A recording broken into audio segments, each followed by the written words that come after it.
And good morning. All right, the mic is working. Everything is up to speed.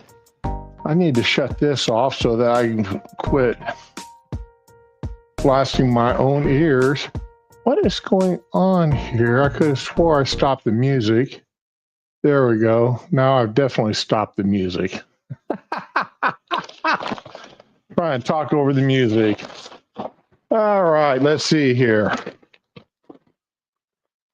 I tell you, I must have been running a curse stream for a while because remember the other day my mic wouldn't work. A couple hours, get my mic fixed. And then the next day I went to stream again and StreamYards wouldn't work. And I come to find out why StreamYards didn't work. I'd had some problems with credit card fraud. Being, we all know what that is. People charging stuff on your card that they're not supposed to, that they're not authorized to charge. And as a result of that, our bank, and it's a pretty prevalent issue.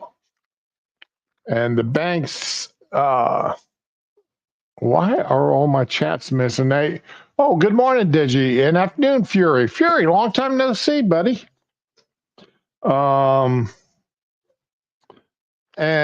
they've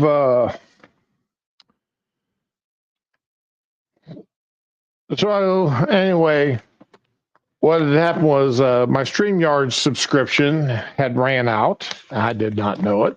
They went to process my next year's charges, $400 and some odd. And because I had my card shut off, they shut off my access to StreamYards.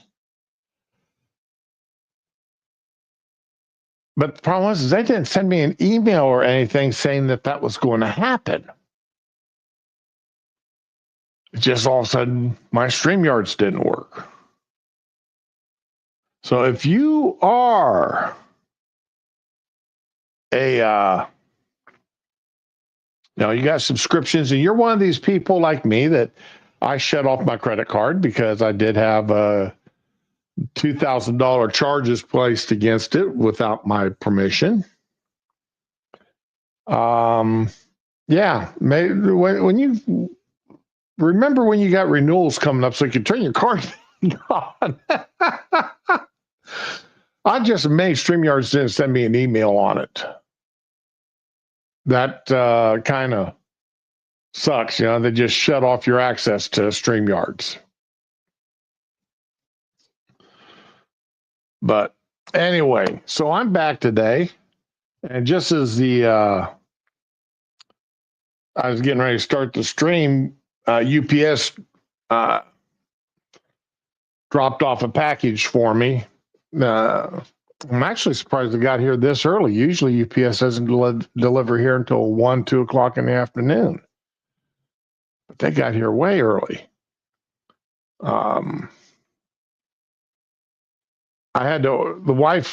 been making, I told you all I got that ice cream attachment for my KitchenAid.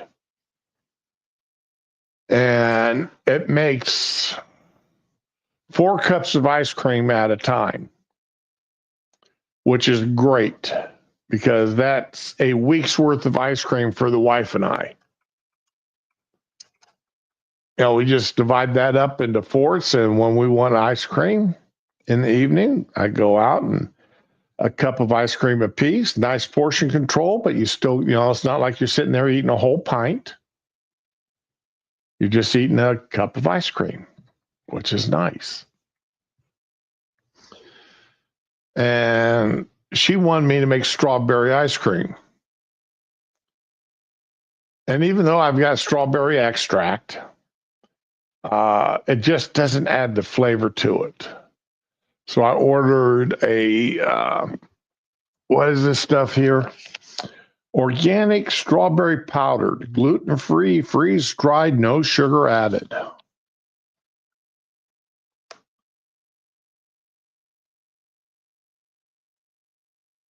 So I can add this stuff into the mix and hopefully bring out a real strong strawberry flavor the next time I make that ice cream for. Because I'm a banana ice cream type of guy. The wife likes strawberry. So we'll be working on that, trying to get that. I'll be doing that. And progress note, I've lost enough weight that I had to order a new wedding band because the one I had was falling off my finger. So this time I just went ahead and to be safe, I went and ordered silicone band. And it was in that package from FedEx this morning. So the wife will be happy. I'm actually back to wearing a wedding band again. And I feel a lot more comfortable wearing a silicone one. That way I don't have to keep remembering to take it off whenever I'm going to work on something where I may get caught and I may lose my finger. So, but anyhow, the other day, one of the things I wanted to talk about was the protest at the in New York at the City University of New York, CUNY. And there's been a lot,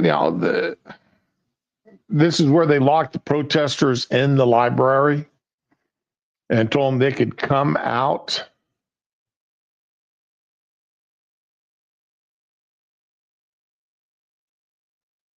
Oh, okay. Actually, not only add that into the ice cream, but sprinkle it on the ice cream. Okay, I'll try that. Because I've got some ice cream and I've got a thing of ice cream in the freezer rather. And that's what the wife's saying. She really didn't like it because there wasn't quite enough flavor to it. And I put in a teaspoon and a half of strawberry extract. No, didn't misspell that. No, CUNY. It's a college there in New York.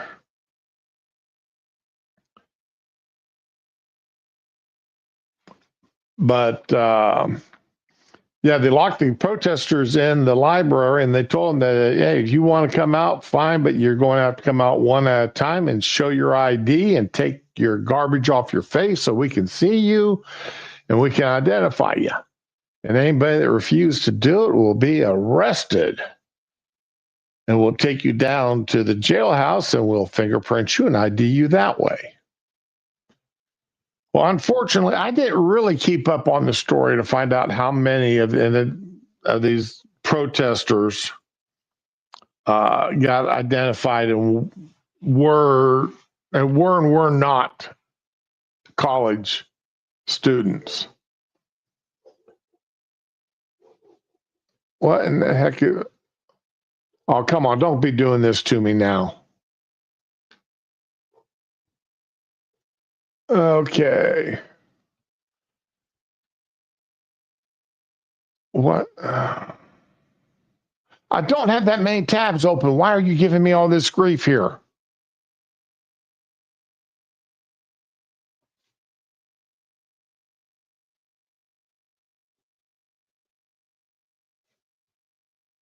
I don't understand why you're giving me all this grief. All of a sudden, my tabs are reloading and I don't understand why. So we'll come over here. This story is telling me to apologize.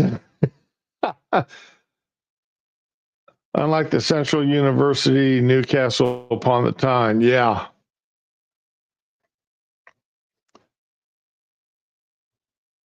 So anyway, New York City state lawmakers condemn CUNY chancellor after anti-Israel melee at Brooklyn College. Step up or step down.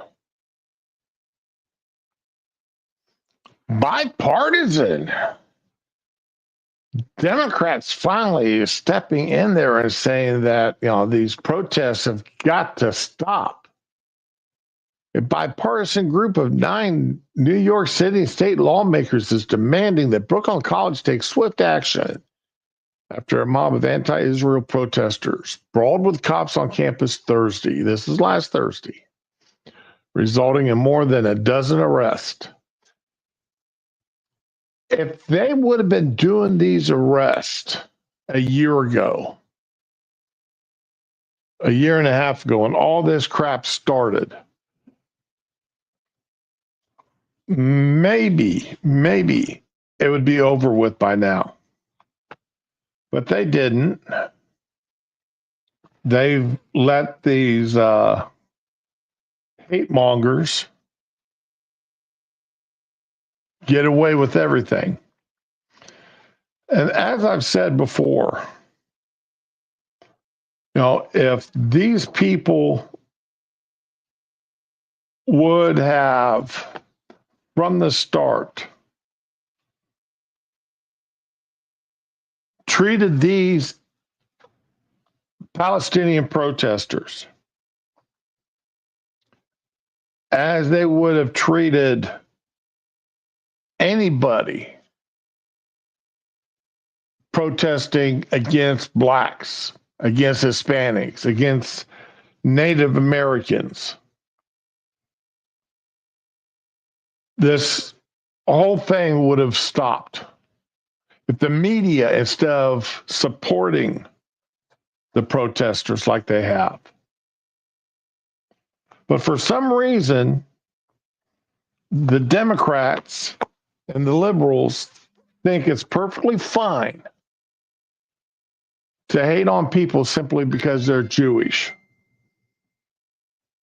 That they're Jewish either by religion, Jewish by birth, Jewish, that they're, even if they're Israeli, a Muslim Israeli born, because they were born in Israel, but practice the Muslim faith.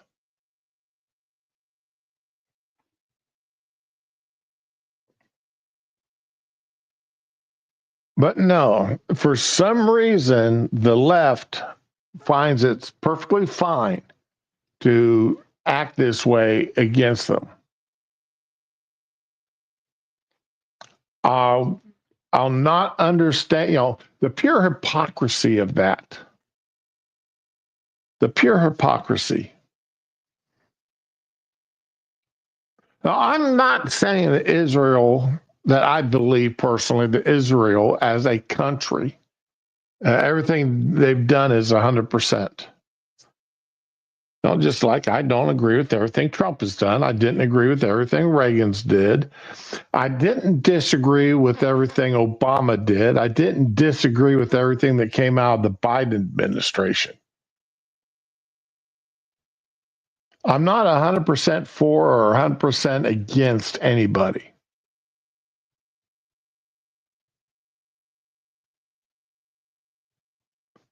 For the simple reason, not everybody, there's very few people in this world that are pure evil.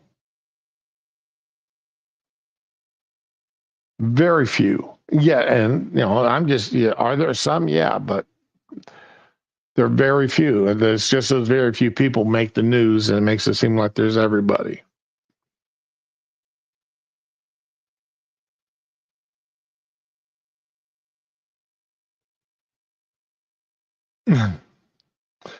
Yeah, if you're, as soon as you say that you support Israel,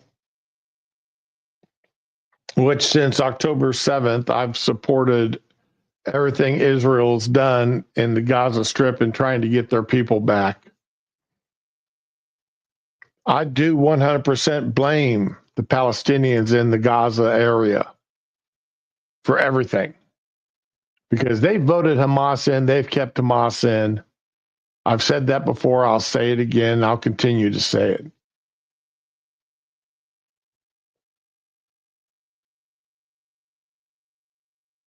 If you want my sympathy for the Palestinians living in Gaza, You're not going to get it.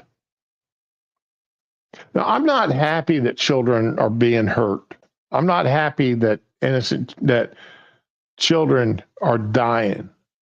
I mean, I don't relish that idea. I don't relish in the idea of most people dying in time of war.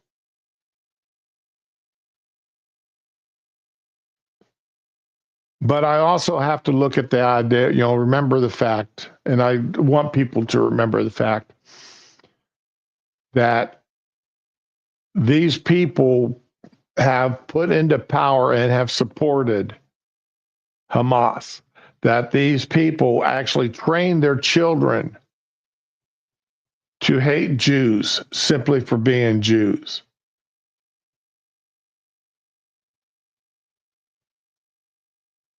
And the children grow up and they're taught that to be a suicide bomber is a great thing, that mothers teach their children that one of the greatest things they can do is to be a suicide bomber and kill Jewish people at the same time.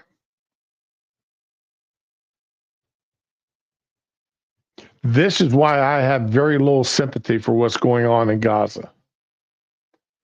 Remember, 20 some odd years ago, when Israel pulled out of Gaza, Gaza was not a bad place to live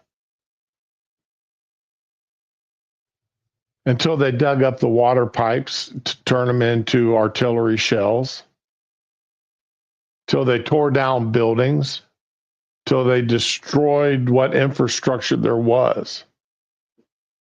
And they did that after Israel forcibly moved everybody out of the area and to turn it over to the Palestinians. I know, facts are hard. But that's just the way it is.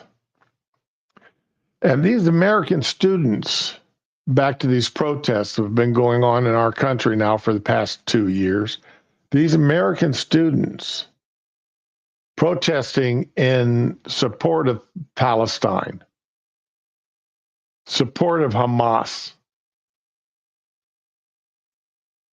How did they get this idea that what they're doing is right? They got it from their teachers, from their instructors, their professors. They got it from the media. They got it from their elected officials.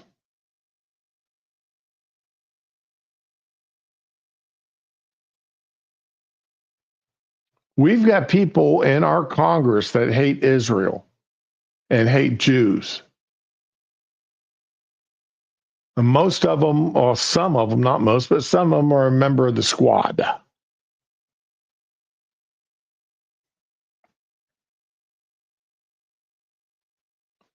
Oh, yeah, definitely fury.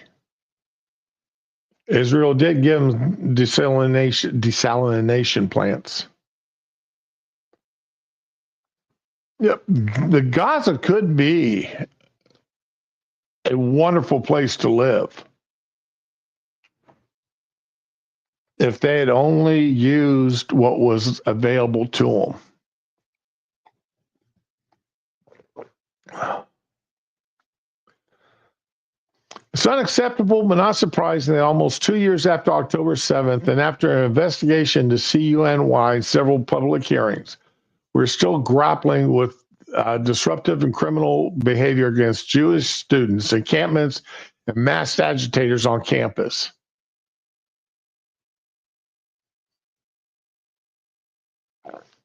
The problem is for 2 years, you accepted it. For 2 years, you didn't do anything about it. For 2 years, you didn't arrest people. You didn't expel students. And for 2 years, well, for the past 6 months or 4 months, for the past 4 months, the Democrats as a party, using democratically appointed judges, have thwarted the expelling of foreign visaed students who are helping to instigate these issues. The colleges have not been expelling these agitators. They have not been expelling these students that are rioting. They have not expelled these people. If they would have started expelling them 2 years ago, we would not be having these problems today, because mom and dads who are paying for these colleges, who signed up for these loans, would not be happy to find that their, little Julie and Bobby and Karen and Letitia and Tyrone were expelled from college because they're out there showing their ass protesting over something that they really know nothing about.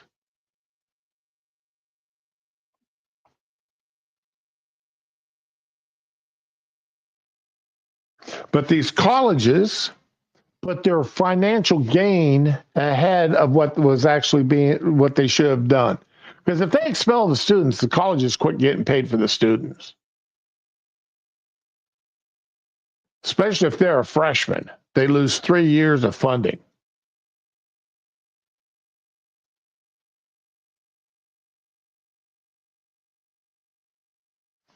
So it's a financial game for these colleges also. The damage is done. Yeah, well, we'll just turn that over to our insurance companies.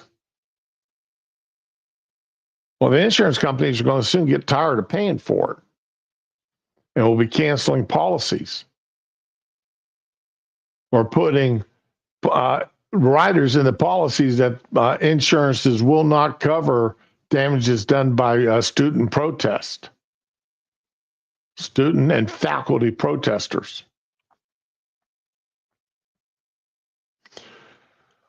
All these kids there.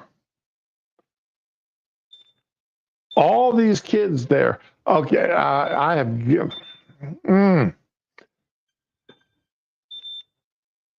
Give me just a second, folks.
Okay, I'm back. The reason why I had to take that call was the fire department.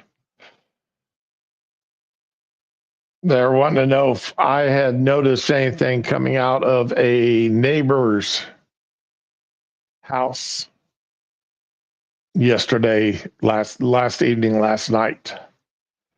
And being as I was at my grandson's ball game from 5:15 to 8:15. I noticed nothing. That once we got in the house, it was wrapping her down, relaxing a little bit, and getting ready to head to bed. But when the fire department's giving you a phone call, yeah, it's I do have to take it. So again, I apologize for the 2-minute dead air there, but I hope you understand. Uh, but yeah, I really want. I hope that these colleges, all of them, gets nailed. Okay. Uh, Another report here. At least 2 people injured in Columbia University, New York protest. New York City police officers took dozens of pro-Palestinian demonstrators. They're removing 76 protesters from the library, putting them in a van, taking them away. So unclear how many. Rubio is taking the steps that he's allowed to take. And if any of them students that were arrested are on visa status, they may be losing their visas and then being deported.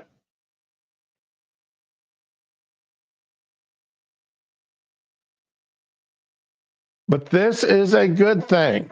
I mean, get the protesters, get these agitators off campus. This isn't the 1960s anymore. This isn't the 60s and early 70s. All right. I remember the Kent State protest.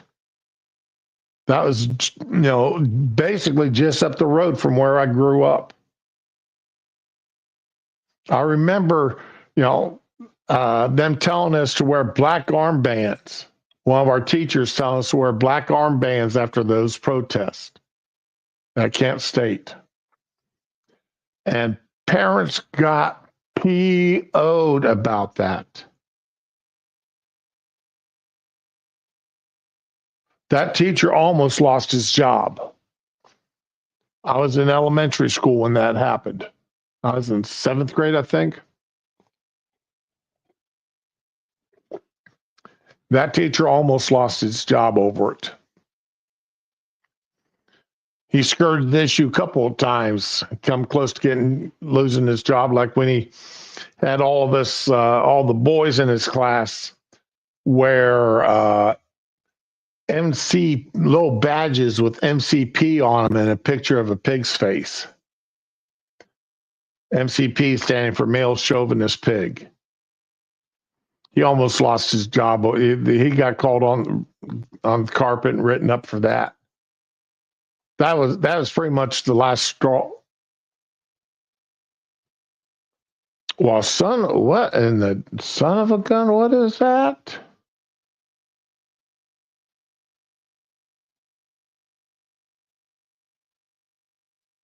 So anyway, we'll just go ahead and close that tab because it's gone.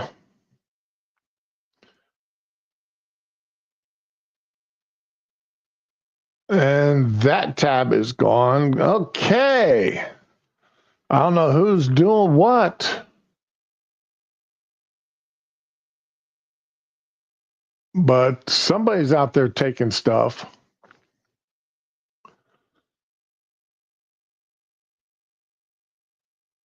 Taking stuff down. Yep, there's another article on it being taken. Okay, somebody's taking down all these most of these articles here on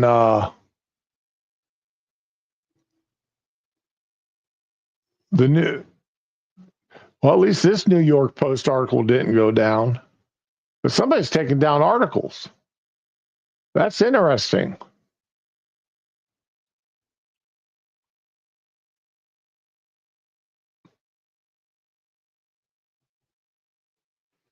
Don't. That's downright weird. They're taking down articles. Okay, so let's go over to some more recent news, not dealing with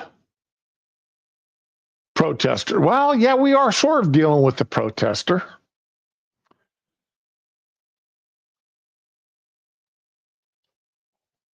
Okay, well, screw you. I don't need you anymore.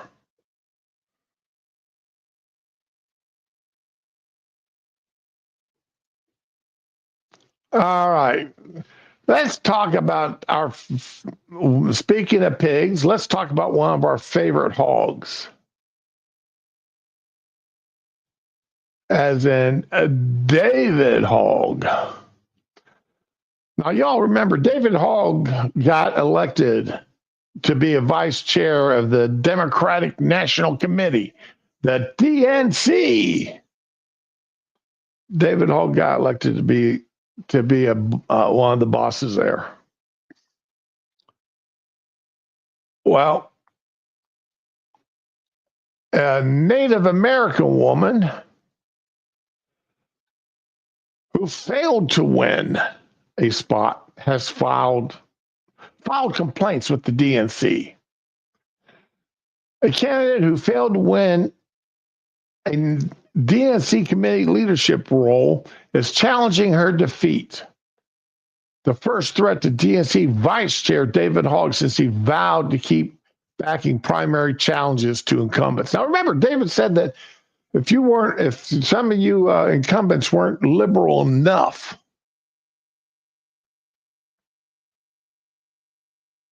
he was going to, try to primary you, like, using the same tactics that got AOC in office.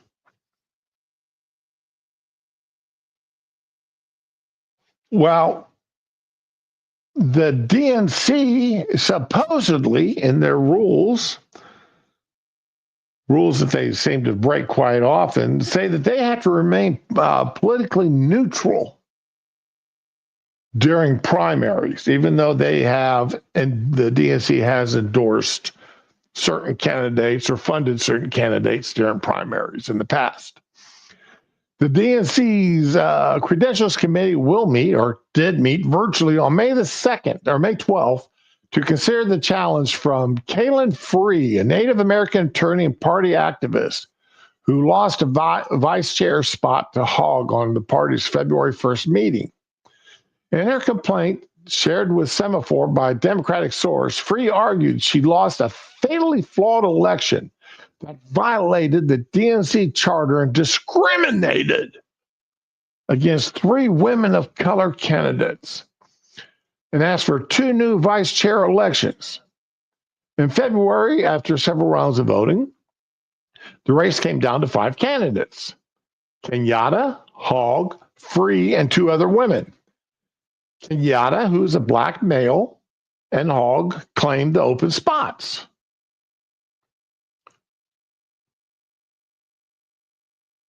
Now, remember, the DNC, they've got certain seats that are reserved for certain people. You have to be, you can only vote for a woman here. You can only vote for a minority here. You can only vote for a black woman here. You can only vote for a black male there. This chair has to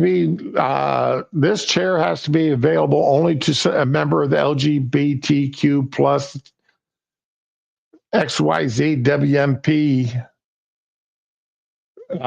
membership.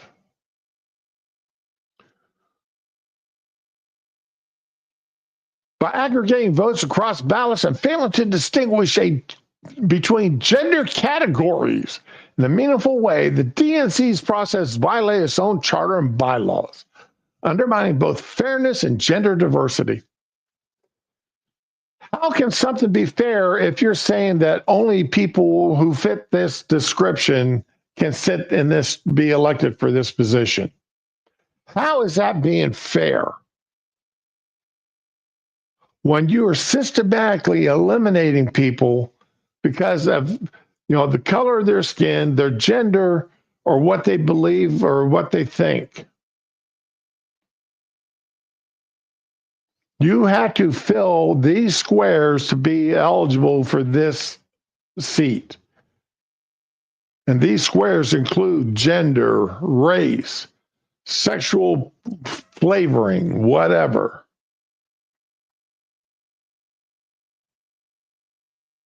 Free, a member of the Choctaw Nation. Free fired a challenge on February 28th. Committee members were informed yesterday it'd be taken up on May 12th. Attorneys for Hogg argued in response to the committee earlier that the election was conducted in compliance with the rules in place at the time. Yada, yada, yada, yada. David Hogg works with his leaders' We Deserve PAC, which funds young Democrat candidates that may support primary challengers, which has fueled a complicated intra-party fight.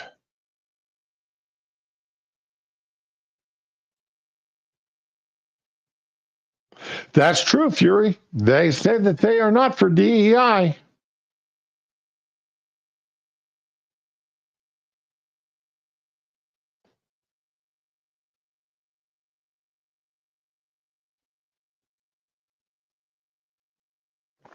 So,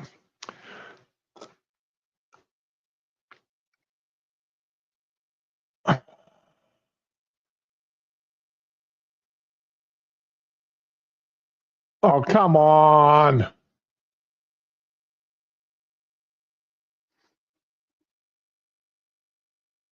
All right, now, y'all remember Christine Pelosi.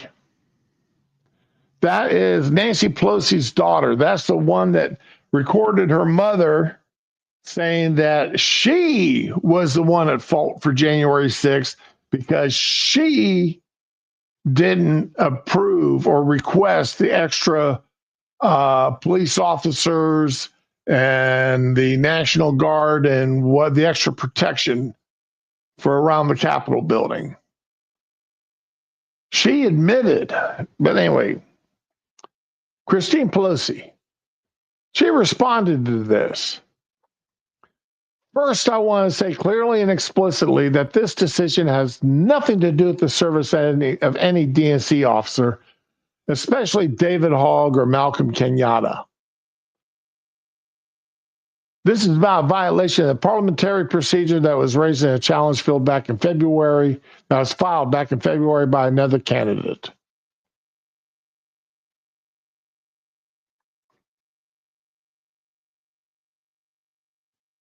All right. We elected Artie Blanco with a clear majority. Then we had to elect a male vice chair and a vice chair of any gender. The DNC voted for those last two spots on a combined ballot. Malcolm Kenyatta and David Hogg exceeded the majority threshold, so they were elected.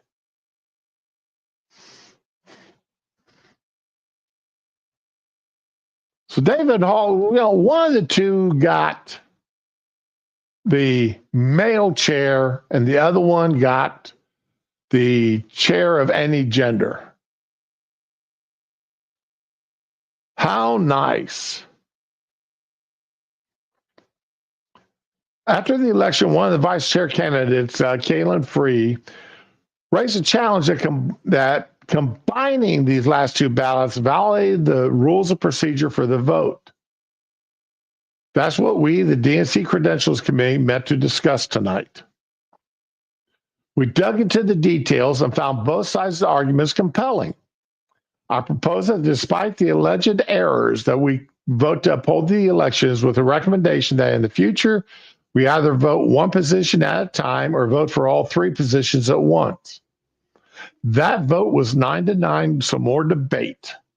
Ultimately, the Credentials Committee voted on a resolution that recommends the DNC complete the vice chair election and administer new ballots for the final two vice chair positions.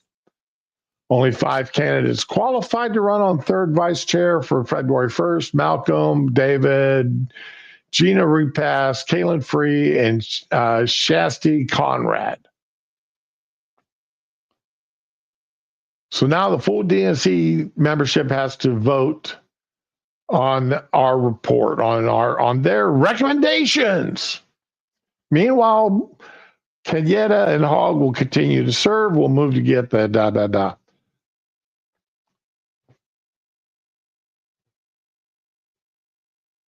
So David's spot may or may not win his keep his spot. That may or may not happen. Now, if you're interested, their committee actually put the entire thing, their entire meeting, out there for you to watch. And I'm going to post the video link to that right there. Okay. If you want to watch that committee hearing from last night, go for it. It's only about, let's see here. It's only about 3 hours long. I've got no interest in listening to complete 3 hours. I listened to about 30 minutes of it this morning. I can only handle so much Democrats. I can only handle so much what they got to say.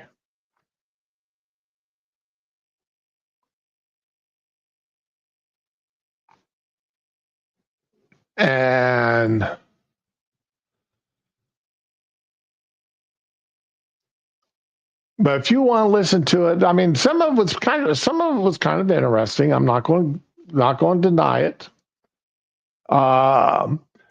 What I thought was funny is when they announced from the beginning that everybody's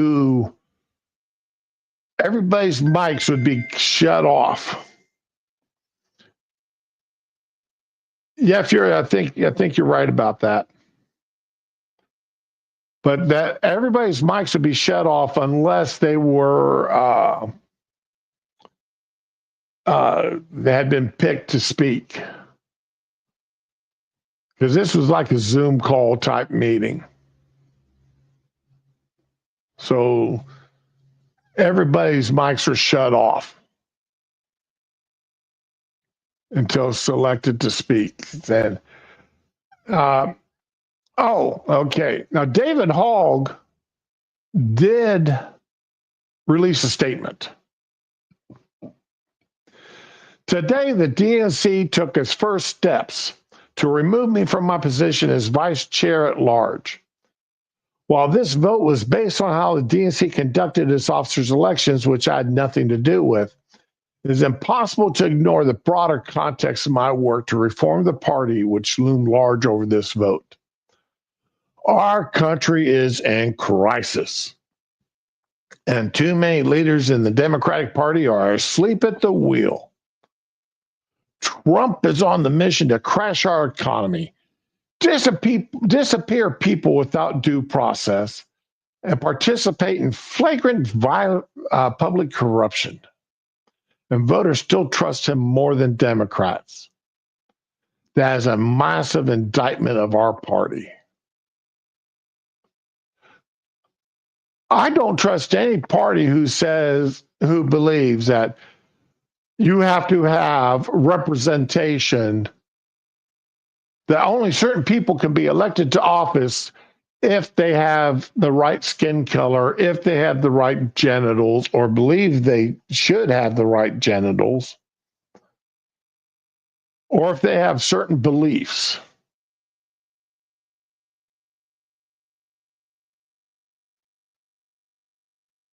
Or don't have certain beliefs.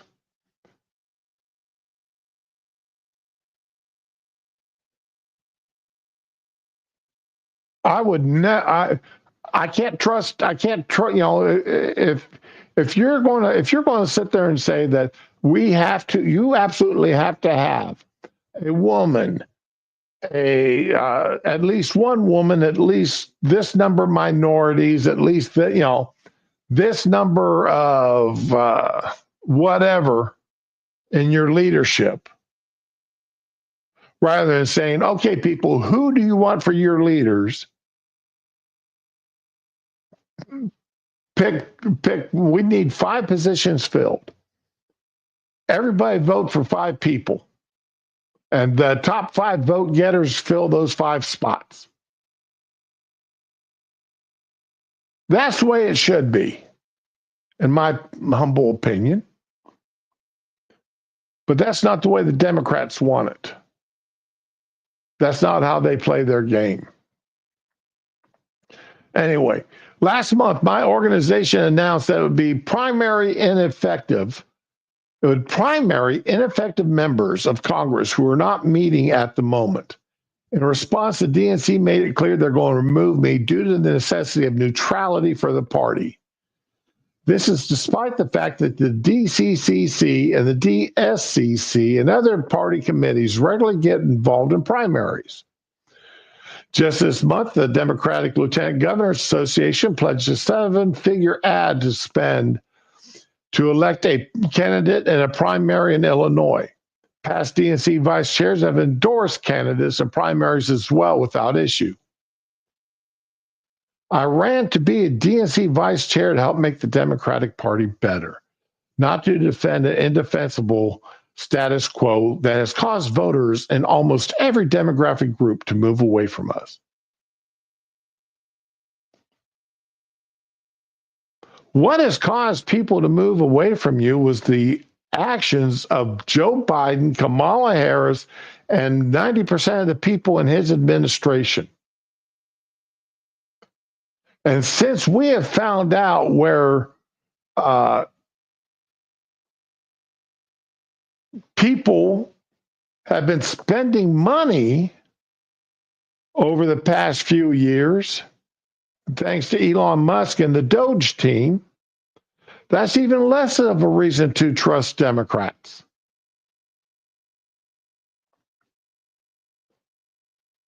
The DNC has pledged to remove me, and this vote has provided an avenue to fast-track that effort.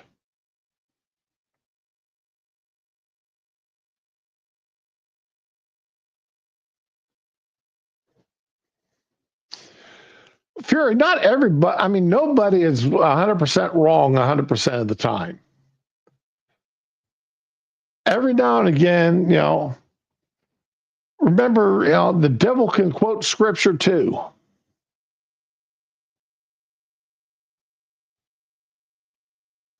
So anybody, the hog can make sense on occasion when he needs to.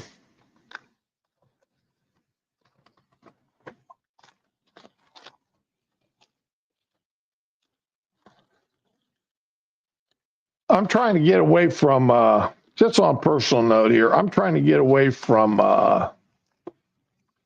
using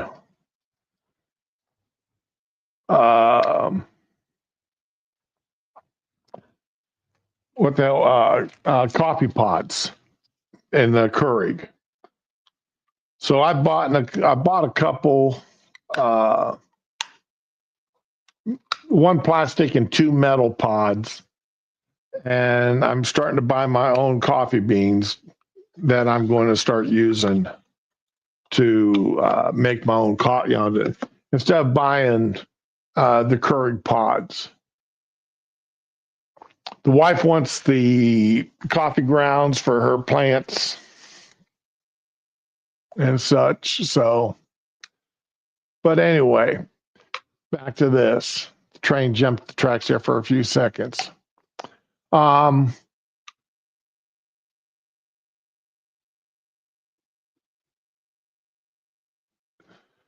got the Democratic Party, and like back in the 70s, the Democratic Party was not as bad as it was today. It was in the 80s that my dad finally gave up on the Democratic, but it was getting there. The 60s and 70s is where the Democratic Party started to lose what it was before.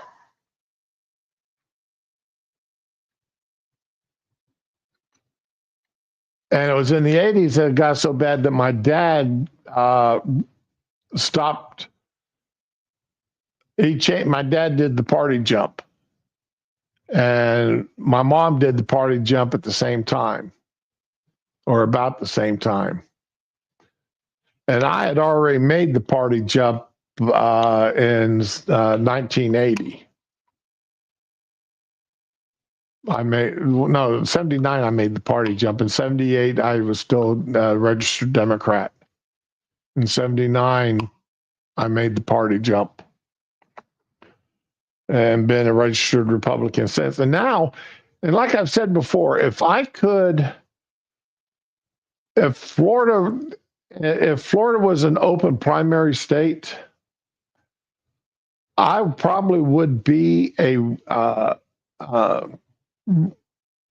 registered independent or a registered constitutionalist.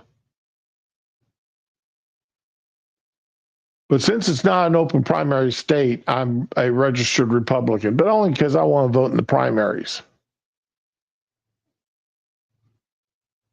I've told you all that before, and I'll tell you that again, and I'll continue to tell you that.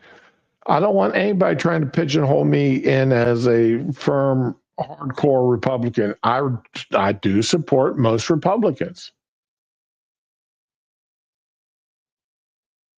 And there's some Republicans out there that I just, more than a few times, I think they're just a little bit too wacky, a little too much. And then there's some that I respect, that I really and truly respect. One of the articles I saw earlier that sort of kind of fun, what the hey?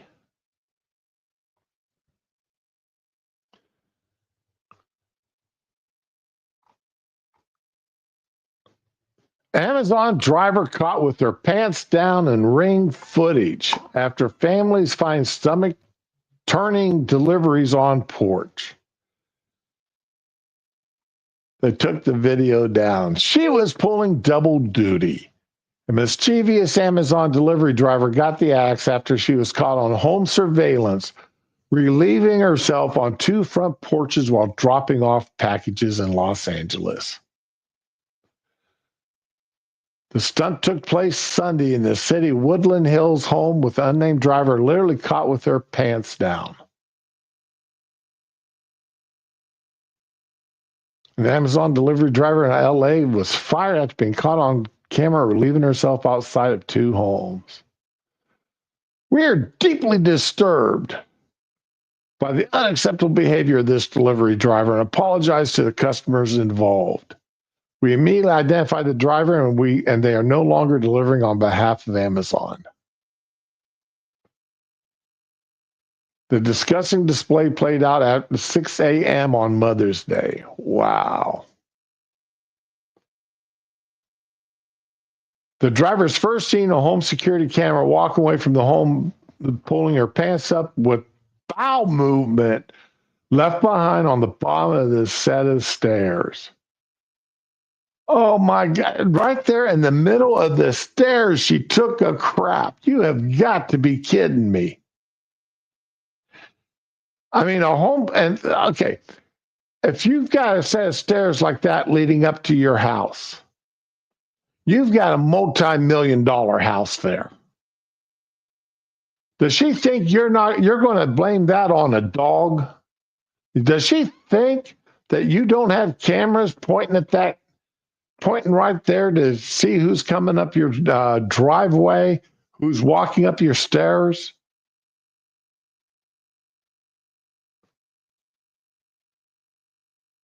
She had to be on some serious drugs. As if that wasn't enough, a neighbor decided to check their security footage and caught the same delivery driver urinating inside of a wooden gate at their home.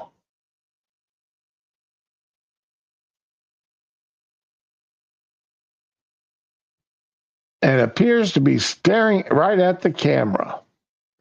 The driver was not identified, but won't be making more deliveries anytime soon.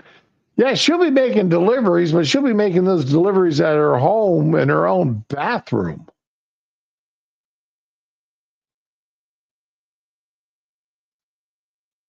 Wow. I don't think any of you guys live out there in the LA area, but if you do, good luck. I hope she never delivered to your house.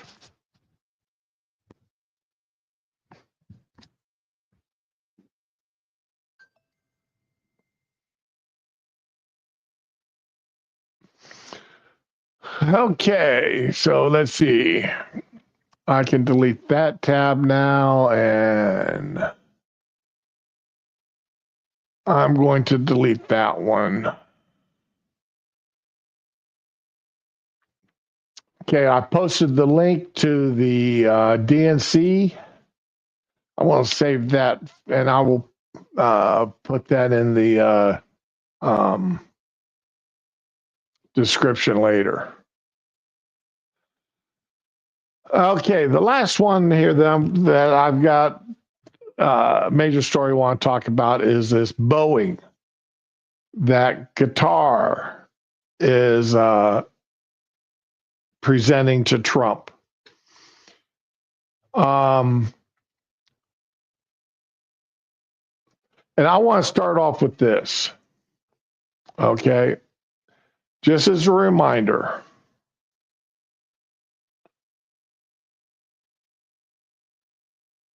Okay. This is from the Constitution itself. Article 1, Section 9. Subparagraph 8 there, just before Section 10.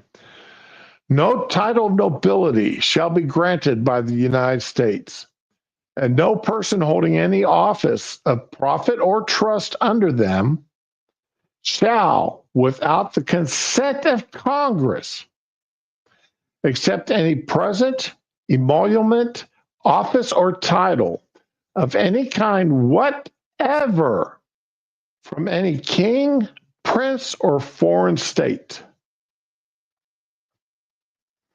Now, in the past, presidents have accepted gifts, boots, jerseys, hats, saddles, all kinds of stuff. And they all get put into the presidential library. Presidents don't keep them. If I remember correctly, there's a value limit of like $480.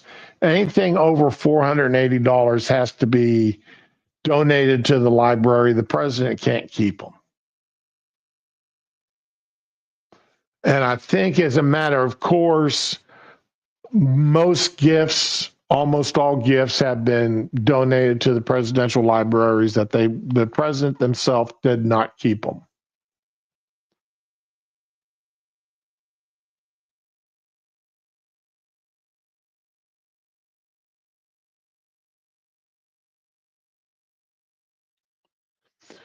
So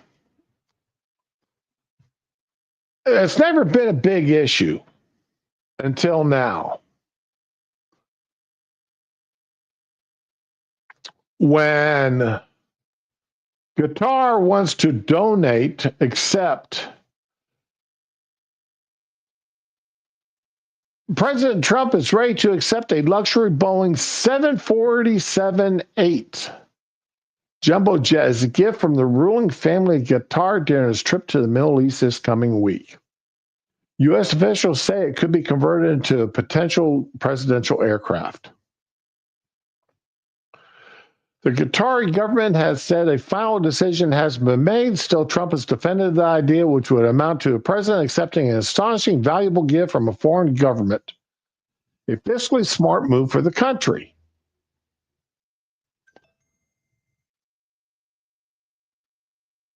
Let me find, where did it go here?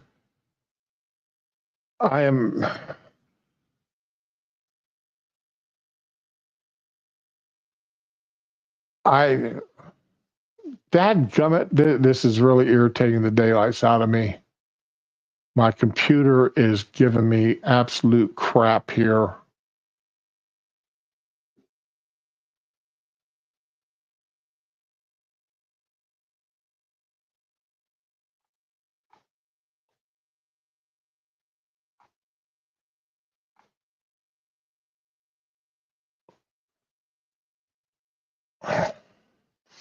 Okay, come on, computer, do your thing.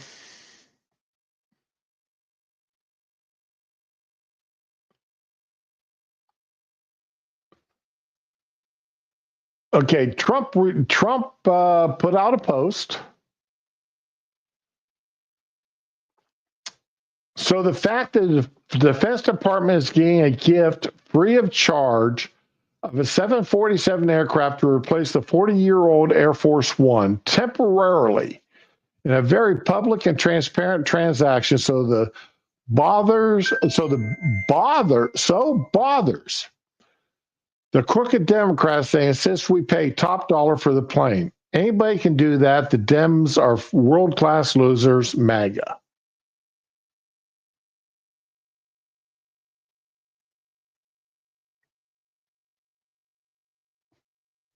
See, there's a couple things here that bothers me. I'm going to be, all right, good morning, Ramen. I hope you're feeling better, darling. I really hope you're feeling better. I've got a problem. I've got a couple of problems here. And with this post particularly, it says temporarily.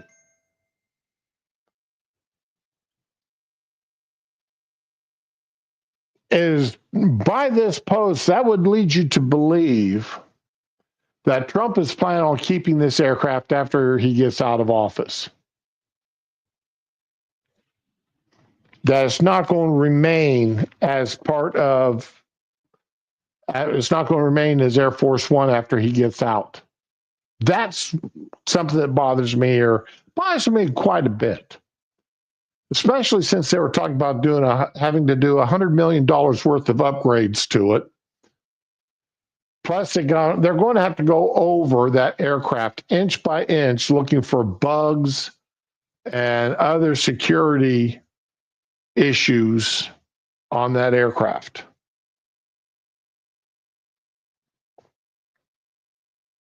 That really bothers me a lot. I mean, getting a $400 million aircraft for free, fine. Spending $100 million to upgrade and properly secure the aircraft, okay, fine. All right. But then Trump keeping that aircraft after he gets out of office, no, that's not fine. That displeases me quite a bit. And that's what this post by Trump himself leads me to believe.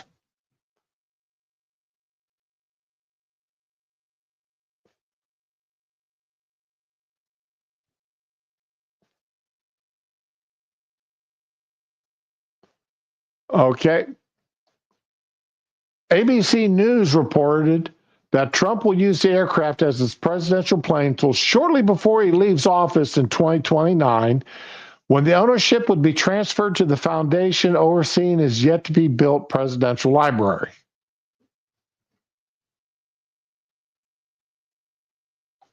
If the U.S. taxpayer is going to pay $100 million to have that aircraft upgraded, it stays as part of the U.S. U.S. Air Force. It doesn't go anywhere else. It does not go to the foundation for his library. Because then who controls what that aircraft is used for?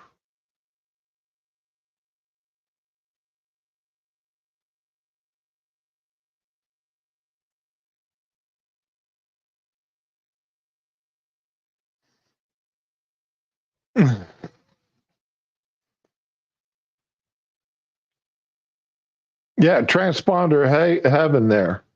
I mean, I remember I spent my military career, most of my military career, working on aircraft,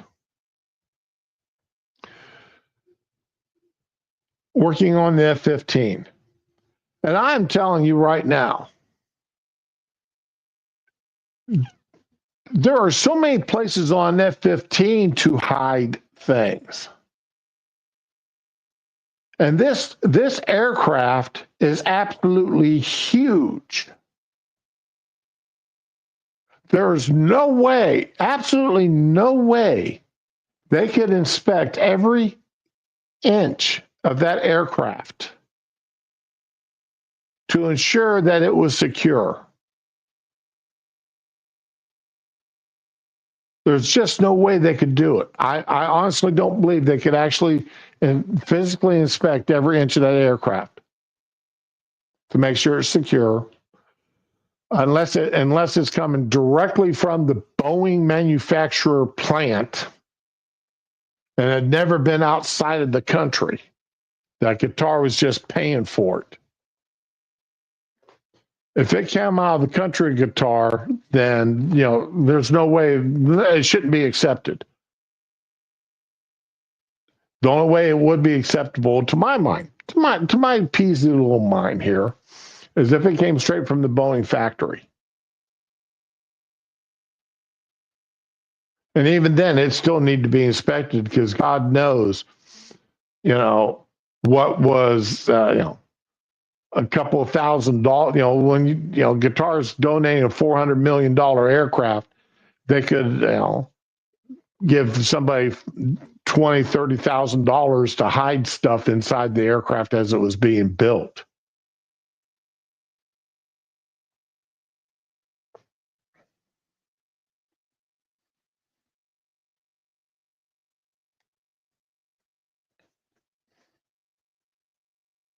Yeah, it really does displease me to see that I've got issues with this. I really truly do.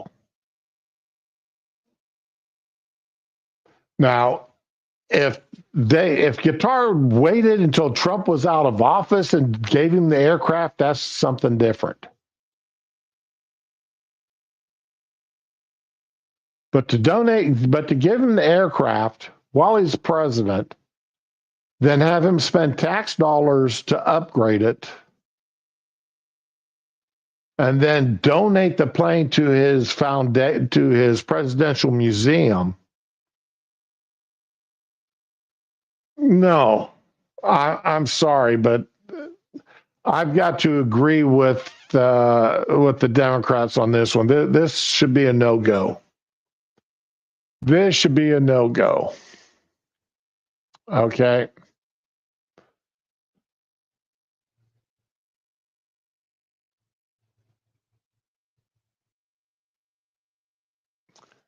And let's see here.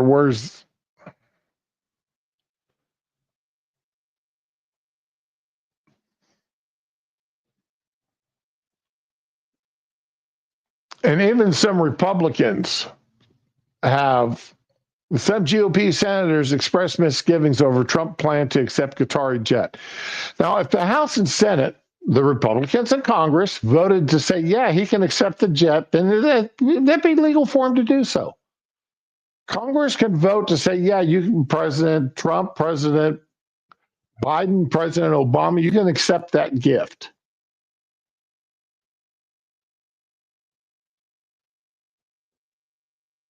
And, with the Republicans in control of the House and Senate, that could fly through.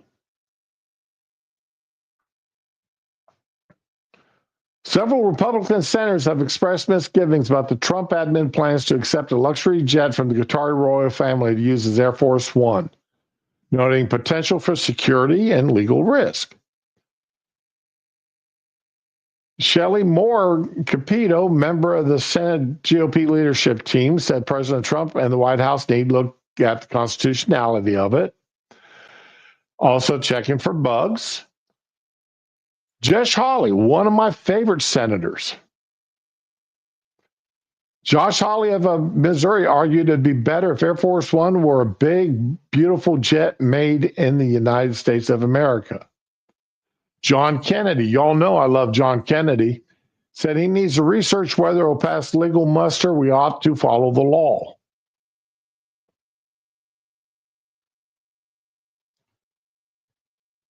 And the law is, if Congress approves it, it can be accepted. That's out of the Constitution. Given the massive value of a Boeing 747-8, the move is unprecedented and raises substantial ethical and legal questions. Qatari said the plane is technically being gifted from the Qatari Ministry of Defense to the Pentagon, describing it more as a government-to-government transaction instead of a personal one. The Defense Department will then retrofit the plane for the president's use with security features and modifications. Government to government.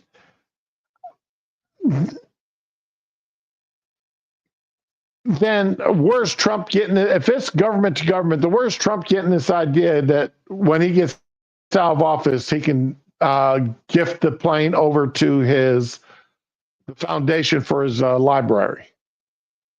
If it's government to government, that plane has to stay within the government. Trump's got no say over it. He can't gift it over to his presidential library foundation.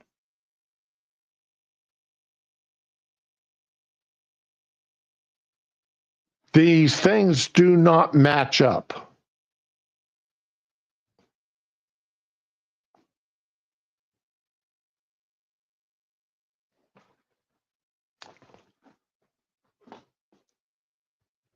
White House Press Secretary Carolyn Leavitt said on Monday the legal details on accepting a Boeing 747 to replace Air Force One as a gift from the royal family are still being worked out. Any donation of this government is always done in full compliance with the law.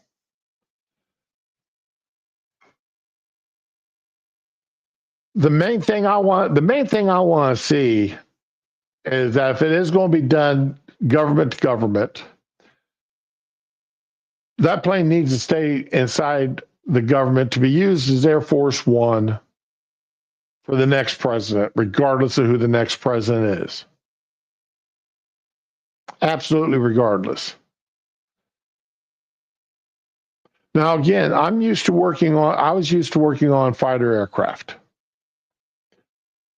I have no experience working on 40-year-old jumbo jets. Now, I would imagine that instrumentation-wise and technology-wise, that aircraft is Air Force One is as up to date as humanly possible.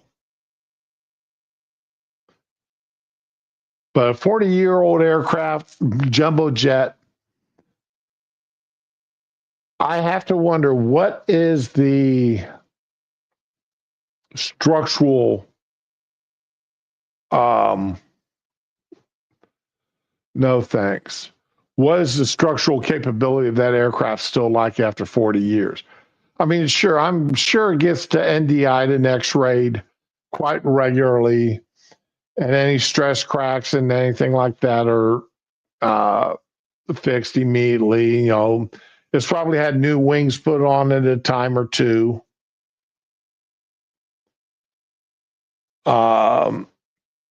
But the body itself, 40-year-old body, who I don't know. Ethics experts have raised concerns about potential move and question whether accepting the plane would violate the Constitution's emoluments clause, which prohibits the president from receiving or profiting from any king, prince, or foreign state. I already read that, unless Congress consents. And it's not just any president, CNN, okay?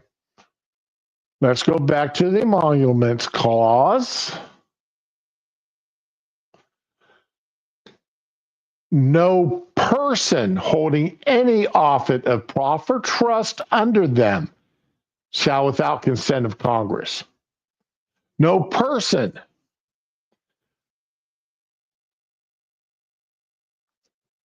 Okay? Holding any office. So it's just not the president.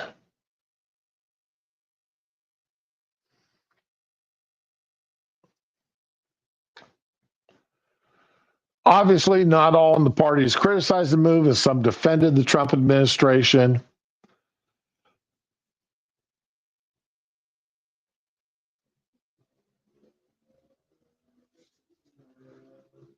you know, and Tommy Tuberville, as long as it's legal, free is good. We don't have the money right now to buy things like that. And really, we don't have a $500 million to buy a new aircraft from Boeing. The country really doesn't. Not with $36 trillion in debt. 36,000. I wish it was only 36,000. $36 trillion worth of national debt sitting out there.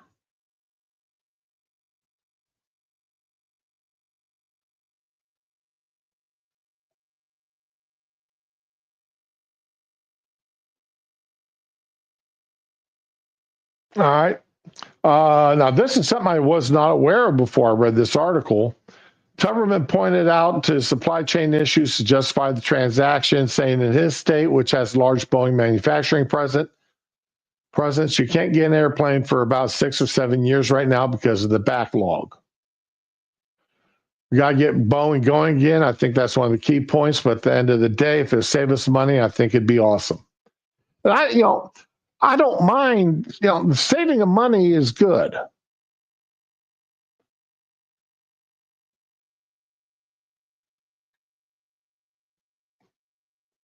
But I've got concerns about this, like anybody else, like everybody else should.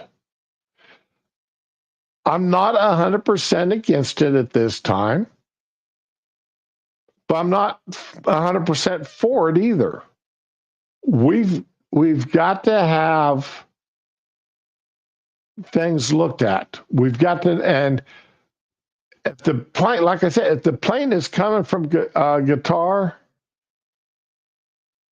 then I really believe that we should not openly accept it without it undergoing a very serious going over. And I don't know that anybody could possibly go over that plane in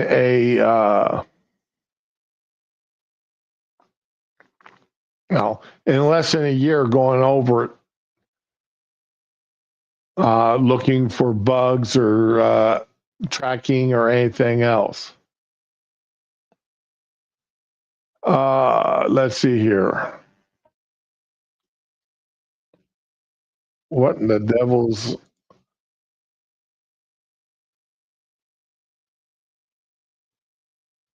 Okay, if that isn't interesting.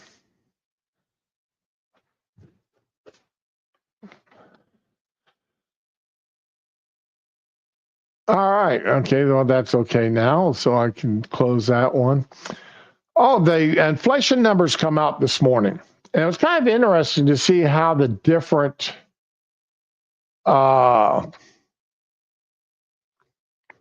news services reported this. The new inflation numbers. What do I have open there? Oh, okay, I can close that. I'm trying to close as much stuff as I can to try to get my stream operating a little bit more smoothly. Okay, we'll start here. Inflation eased to a 4-year low in April as Trump's tariffs took effect.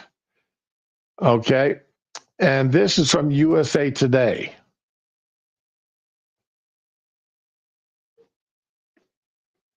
Inflation eased to a 4-year low in April as the nascent impact of Donald Trump's sweeping tariffs are offset by their cost dampening effects in a slowing economy. Overall, consumer prices increased 2.3% from a year earlier, down from 2.4%. Down from a 2.4% rise the previous month, according to the Labor Department's Consumer Price Index. That's the lowest annual increase since February 2021, but still leaves inflation moderately above the Federal Reserve's 2% goal.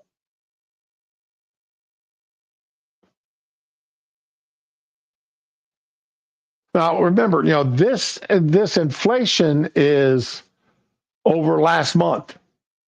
And last month was 2.4%. This month the month before was 2.4%. Then April was 2.3%.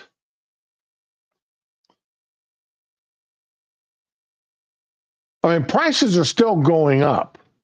Don't get me wrong.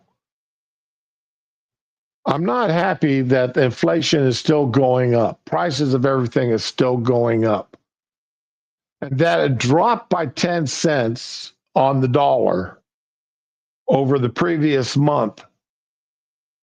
It's not the prices went down 10 cents. It's just the rate of increase went down by 10 cents. We got a long way to go before we can say that inflation has that we've neutralized inflation for a while, and the costs are steady.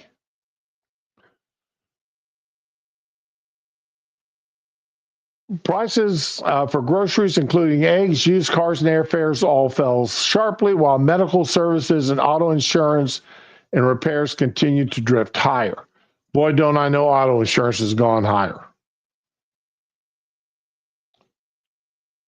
The report provides a snap. Okay, so anyway, this is USA Today's article.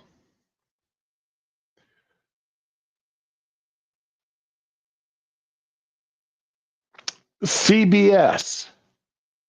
Inflation rate rose by 2.3% in April. CPI shows. Here's what the data means. So in there, it doesn't say that it was lower than the previous month. It's not giving you any indication. So just by the lack of indication, you would think you'd think, oh my God, this is bad. Trump promised us lower inflation, and here it is. It's still going up. It went up by 2.3%. Consumer price, but the first article, the consumer price index in April rose 2.3%, rising less than economists had expected, but still reflecting price hikes that remain above the Federal Reserve's goal, bringing down inflation to a 2% rate.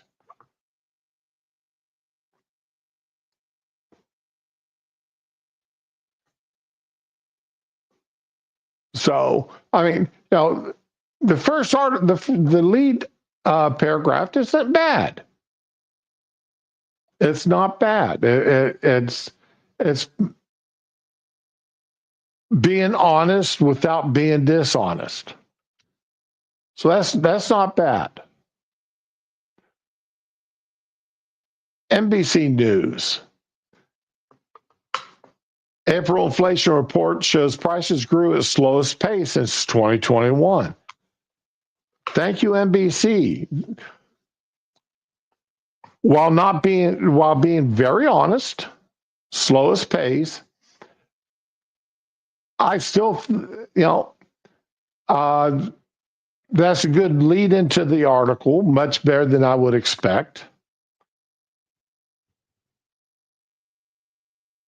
Consumer prices climbed last month at the slowest pace since February 2021, as inflationary effects of Donald Trump's tariffs had yet to hit Americans' wallets. Yeah,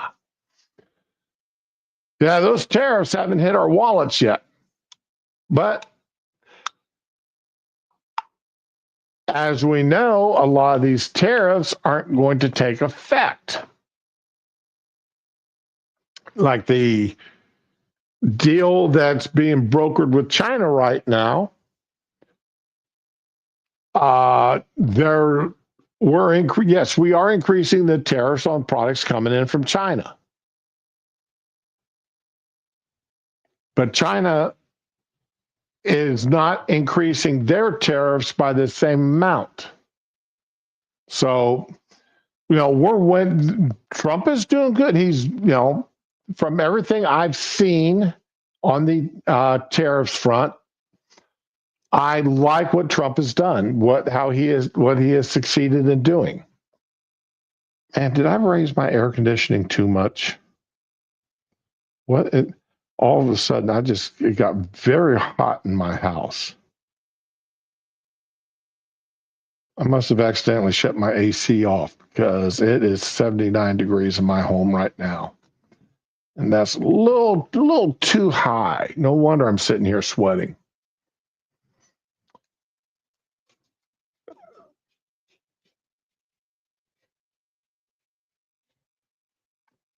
So, overall, the news reports on the, even if you come over to the AI and look at the AI enhanced summary, when you just put in inflation news, U.S. inflation drops a 4-year low, but trade tensions persist. Inflation has reached a 4-year low. This decrease is attributed to the effects of tariffs and a slowing economy, which has dampened price increases despite ongoing trade tensions. While inflation is cooled, experts warn that trade wars may still pose risks for future price stability, keeping inflation above the Federal Reserve's target.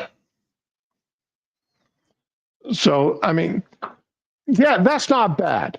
The AI one there isn't bad. It gives both good and bad, something for both sides.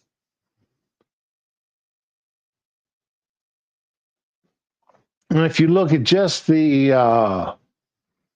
headlines, inflation cooled, inflation unexpectedly cooled, stock futures move higher after inflation data, then stock futures fall as investors await key inflation report.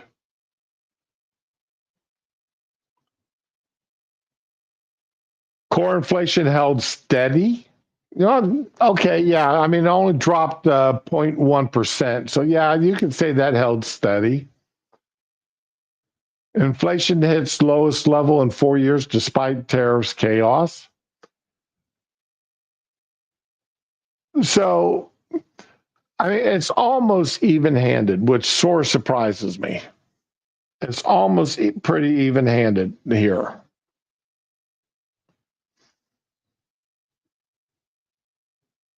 Regular Chevron down 20 cents. I filled up a couple days ago. I filled up at 269. So,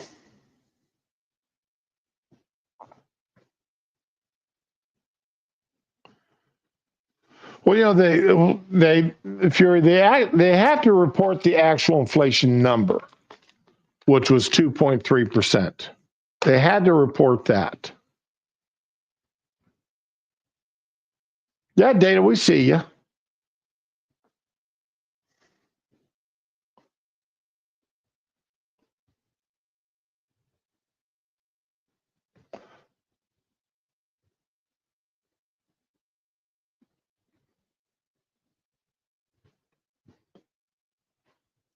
We can see you just fine, buddy. So that was some pretty good news from this morning. Not great news, of course, but better than dead news. What's this here? What?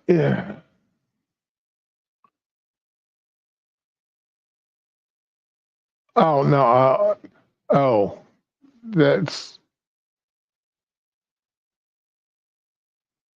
I do. Why are they sending me stuff for Apple? I don't own any Apple products.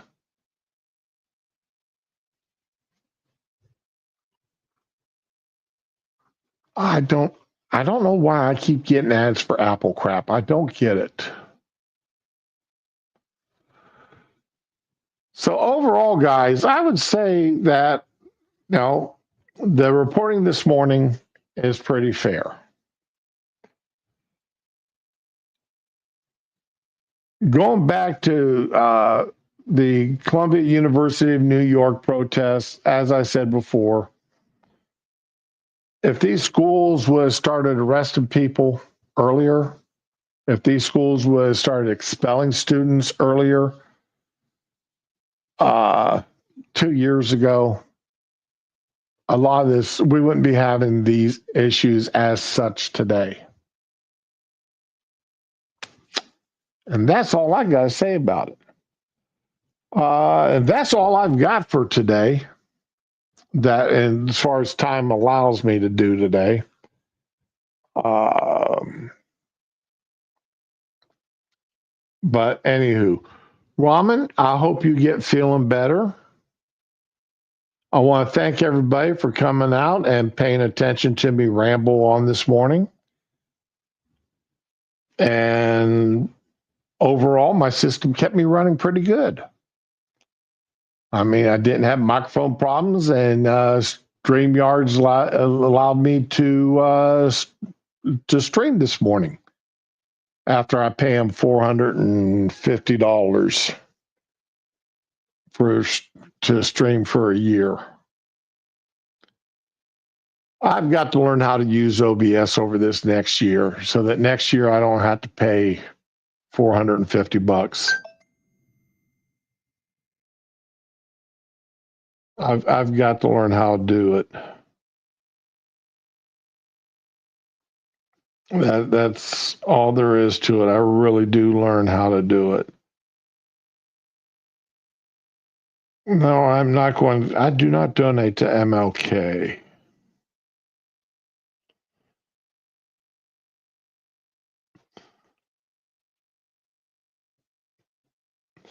My wound nurse, we were going over my steps for the week, for the week, for last week. And I averaged just under 5,000 steps a day for the 7 days. And she asked me if those were honest steps.